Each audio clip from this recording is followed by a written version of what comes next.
Hello friends, welcome to my channel. இன்றைக்கி என்ன dish செய்ய போகிறோன்னா சோச்சோக்காய் பாசி பருப்பு வச்சு கூட்டு செய்ய போகிறோம். வாங்க வீடியோக்குள்ளே போகலாம். ஒரு கப்பு பாசி பருப்பு வந்து நான் ஒரு அரை வேக்காடை இப்படி வேக வச்சு வச்சுருக்கேன். அப்புறம் 2 டேபிள் ஸ்பூன் தேங்காய், அப்புறம் ஒரு அரை டீஸ்பூன் சீரகம். இது ரெண்டும் நம்ம அப்புறமா அரைச்சிக்க போகிறோம்.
இந்த ஸ்டேஜ்ல நம்ம ஒரு அரை டீஸ்பூன் சாம்பார் தூள் போட்டுக்கிறேன்.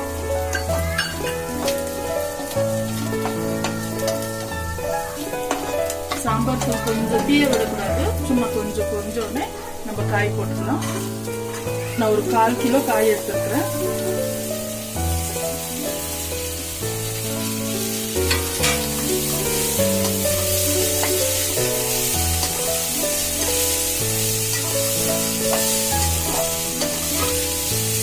சோச்சோக்காய் வந்து ரொம்ப சுவையா இருக்கும். இதை நீங்க செய்து பார்த்துட்டு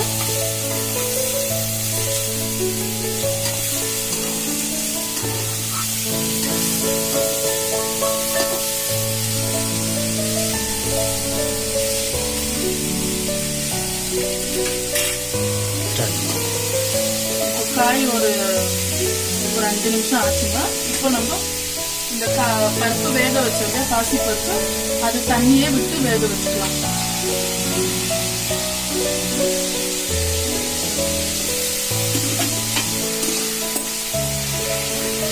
இது ஒரு அரை வேக்காடை வேகட்டும். அப்புறம் நம்ம பருப்பு ஆட் பண்ணலாம். காய் வெந்துச்சா பார்க்கலாம்.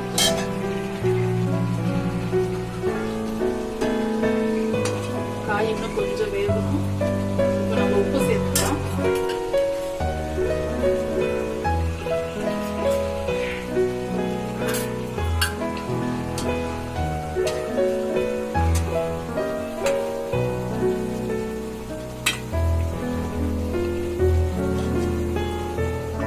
நம்ம பருப்பு சேர்த்துக்கலாம்.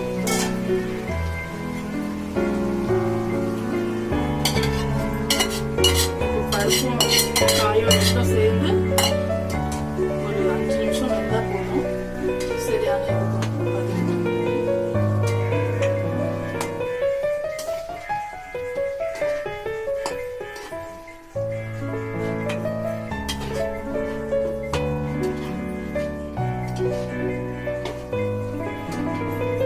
இது ரெண்டும் சேர்ந்து நல்லா மிக்ஸ் பண்ணி விட்டுருக்கோம். இப்போ இது ஒரு 5 நிமிஷத்துக்கு வெந்துச்சுன்னா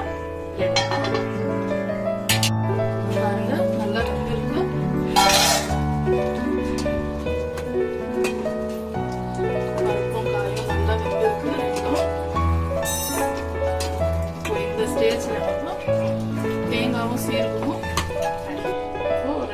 2 டேபிள் ஸ்பூனு நம்ம தேங்காய் போட்டுக்கலாம். ஜாஸ்தி வேண்டாம். தேங்காய் சீரகம் அது கொஞ்சம் அரைச்சி வச்சுருக்கிறோம் இல்லையா, அது போட்டுக்கினா கொஞ்சம் டேஸ்ட் நல்லா இருக்கும். இதை நீங்கள் ட்ரை பண்ணி பாருங்க, ரொம்ப இஷ்டம் ஆகும்.